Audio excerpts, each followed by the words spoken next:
Second channel video here right now, and I'm in like angry rant mode.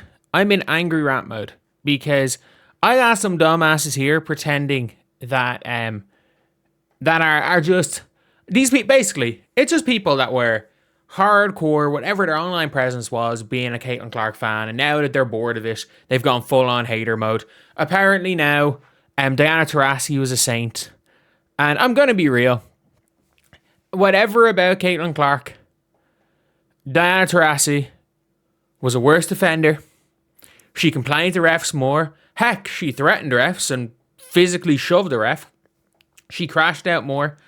And everything negative when it comes to Caitlin Clark in terms of personality-wise was Taurasi got a pass. Why? Because she pretty much because she pretty much went to UConn.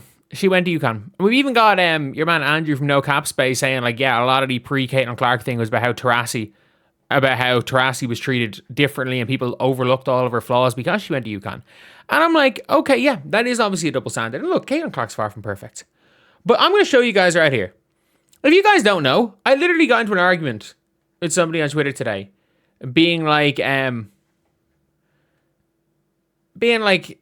Taurasi's worst defender. Someone said it's BS. You can't say Taurasi. You can say Taurasi was a good defender. There's nobody would argue otherwise. But say she's a worse defender than Caitlin Clark. People are like genuinely didn't watch these games.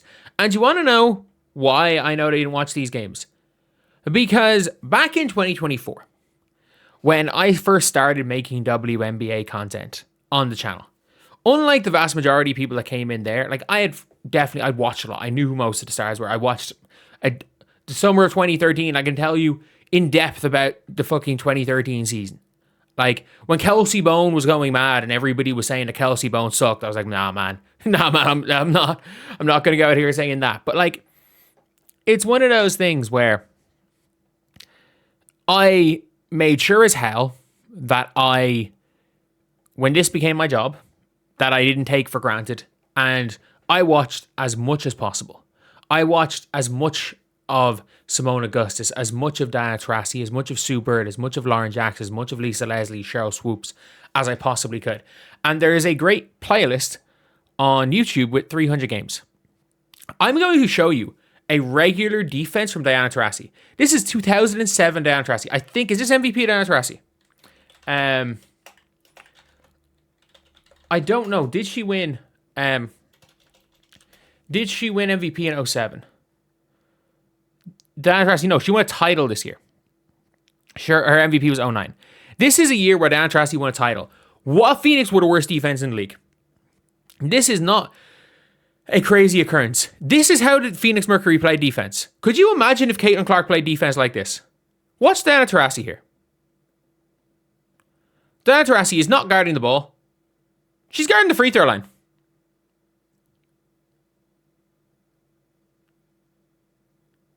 I'm sorry, she is guarding the free throw line. And this is just one possession. If you want to watch this game, they're all on YouTube. It was a not uncommon occurrence that the Phoenix Mercury, who could not play defense, by the way, played defense in the funniest zone I have ever seen. Because Diana Taurasi did not play defense. Like, whatever about Caitlin Clark getting caught in isolation situations by elite scoring guards and struggling to stay in front of them. Like, I'm being real here. If you talk about, like, actual top guards in the WNBA, Paige Bueckers can't stay in front of anybody.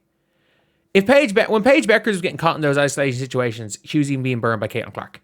Azzi Fudd a fantastic defender if she's able to close the space. But if Azzi Fudd is being caught in an isolation situation at the top of the three-point line and has a Carla Late type player just going downhill at her, she's going to struggle. But this is literally how they played their defense. So could you imagine if the Fever played defense like this? Defender, defender, defender, defender, defender.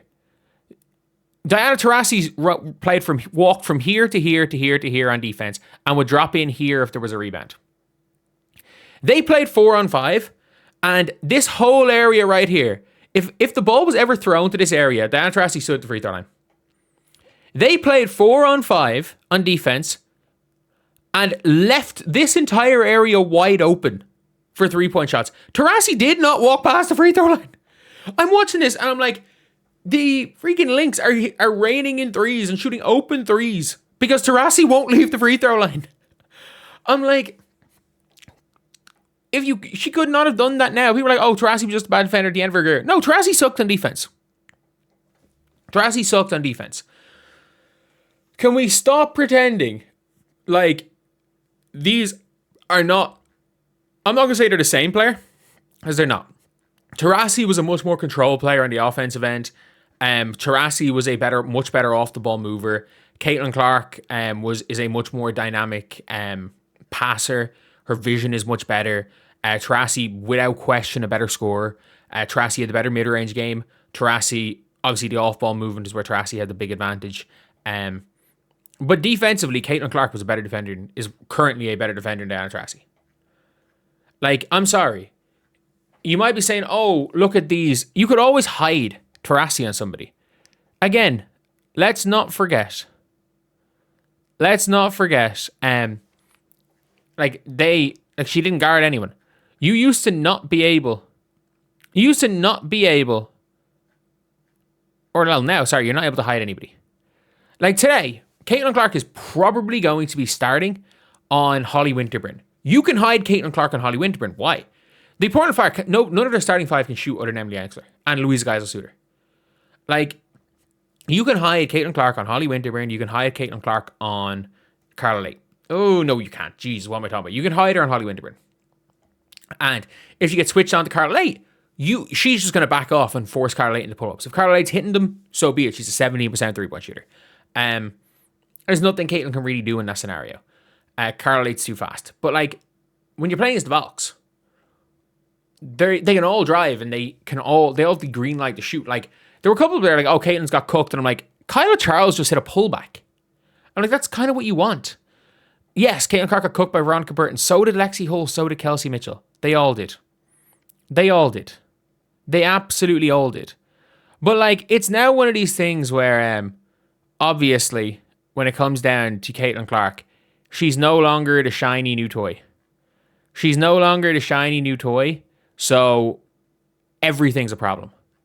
And it's like, it is one of those things where you can now, like you're seeing the mainstream media who are very much pro Diana Taurasi writing hit pieces on a player, ranting about their defense and then suddenly if someone tweets out, well, Taurasi was a worse defender and they're making up that she was a better defender. And then it's like, oh no, she was a much better defender. No, she wasn't. Straight up, she was not. And it's actually getting frustrating. Because as somebody who, again, did not want to take for granted that it was my job to cover this league, watched so many games from the mid-2000s till early 2010s. And no, Taurasi could not guard a parked car. To the extent where, as you saw there, her team had her guarding the free throw line.